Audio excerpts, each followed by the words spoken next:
नमस्कार प्यारे साथियों। आज हम बात करेंगे महर्षि दयानंद सरस्वती यूनिवर्सिटी में पीएचडी प्रवेश 2025 को लेकर जो प्रथम चरण में साक्षात्कार हुए थे उनके परिणाम को लेकर। दरअसल उन लोगों का परिणाम आ चुका है, उसमें आपको आपका नाम दे रखा है, आपके जो है स्कोर भी दिया है, आपकी कैटेगरी भी दी है कि आप किस कैटेगरी से पास होकर आए हैं, कितना आपका स्कोर रहा है। तो बहुत सारे साथियों का ये प्रश्न था कि सर आगे क्या प्रोसेस होने वाला है।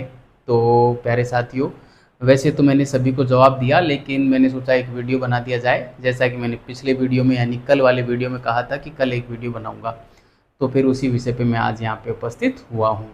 तो प्यारे साथियों, आज का मेरा ये सेशन है तो उसमें मैं बता देता हूँ। देखिए, जनरली जब एडमिशन हो जाता है यानी कि साक्षात्कार में आप पास हो जाते हैं, तो उसके बाद आपको एक नोटिफिकेशन मिलेगा जिसमें आपको कोर्स वर्क हेतु फीस जमा कराने के लिए एक मैसेज आएगा, है ना। हो सकता है आपको टेक्स्ट मैसेज आए या फिर वेबसाइट पे ही यूनिवर्सिटी एक विज्ञापन जारी करे, ठीक है। जो भी होगा आपको पता चल जाएगा। विज्ञापन होगा तो मैं खुद वीडियो बना दूंगा और आप भी वेबसाइट विजिट करते रहना, और हो सकता है कोई मैसेज भी आ जाए, क्योंकि मैसेज उन्हीं के पास जाता है जो फाइनली सेलेक्ट हो जाते हैं, उसके बाद मैसेज से भी काम हो जाता है, ठीक है। तो दोनों में से आप दोनों ही काम करते रहना। दोनों में से क्या हो सकता है कि वेबसाइट पे न्यूज़ आ जाए और हम मैसेज के भरोसे बैठे रहें, है ना, और वो डेट निकल जाए, ऐसा नहीं हो, ठीक है। तो लगातार वेबसाइट विजिट करते रहना। कभी भी आपको फीस जमा करने के लिए बुला सकते हैं। तो कोर्स वर्क के हेतु फीस जमा होगी और उसके बाद कोर्स वर्क प्रारंभ हो जाएगा।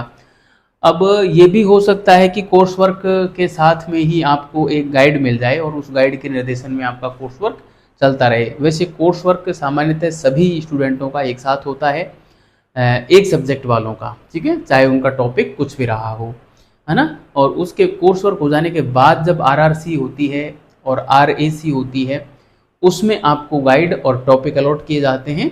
उसके बाद आपका व्यक्तिगत मामला किसी गाइड के साथ चलता रहता है। फिर यूनिवर्सिटी का काम नहीं रहता, गाइड का आपका काम रहता है बस। यूनिवर्सिटी का काम तो रहता है, प्रोसेस तो वही होती है, लेकिन मेन काम जो करते हैं वो गाइड और शोधार्थी ही करते हैं। गाइड भी सिग्नेचर और दिशा निर्देश देने का काम करता है, बाकी तो शोधार्थी का ही काम होता है, ठीक है। तो ये होता है। अब आपके मन में एक प्रश्न चल रहा होगा कि सर आखिर कोर्स वर्क के दौरान क्या किया जाता है, कोर्स वर्क में क्या करवाया जाता है।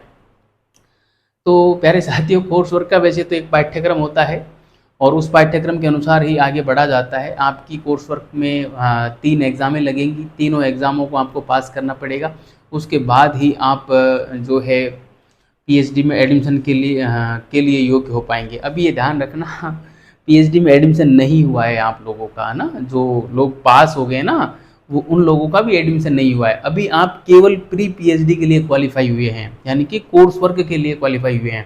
कोर्स वर्क के लिए क्वालिफाई होना पीएचडी में एडमिशन होना नहीं है, ध्यान रखना। लेकिन जनरली यही होता है कि बाद में फेल नहीं करते किसी को भी। वो कोर्स वर्क में आप चाहे कैसा ही लिखो, आप लगभग आपको पास कर दिया जाता है। फिर जो आरआरसी की मीटिंग होती है, आरआरसी होती है, आरएसी होती है, उसमें भी आपका टॉपिक और गाइड लगभग सेलेक्ट कर लिया जाता है, ठीक है।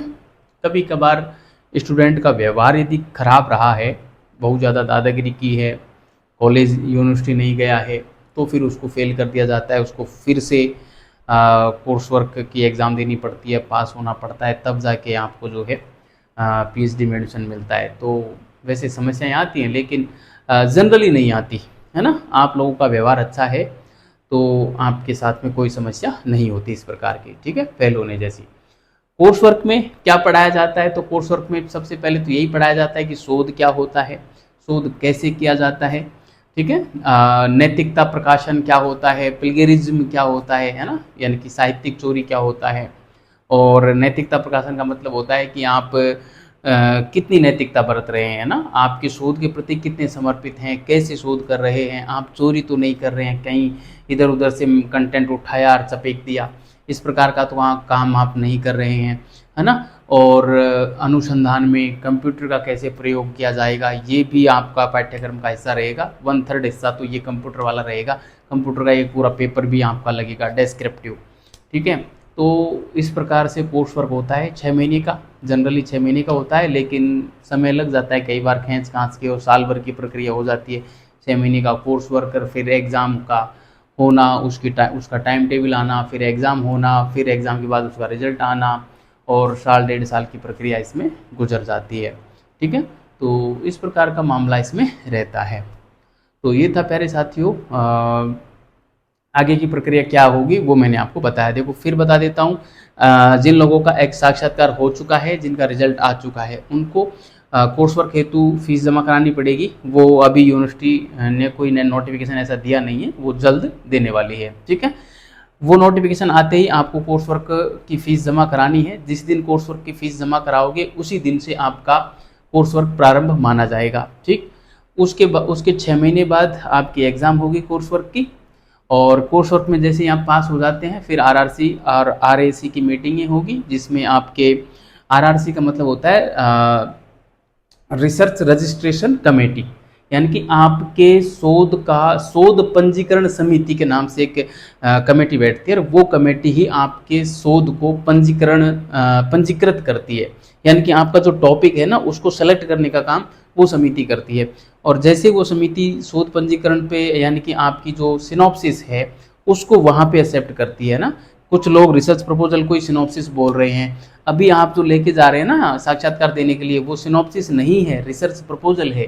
सिनॉप्सिस कब चाहिए होगी? जब आरआरसी की मीटिंग होगी, आरआरसी होगी, है ना। आरआरसी को देनी पड़ेगी आपको सिनॉप्सिस, और उस सिनॉप्सिस के आधार पे आरआरसी आपके टॉपिक को सेलेक्ट करेगी और फिर यूनिवर्सिटी को भेजेगी। फिर यूनिवर्सिटी उस पर मोहर लगा के और आपके पास एक लेटर भेजेगी। उस लेटर में ये लिखा होगा कि ये आपका टॉपिक है, ये आपका गाइड है, और इसकी पंजीकरण शुल्क आपको जमा कराना पड़ेगा।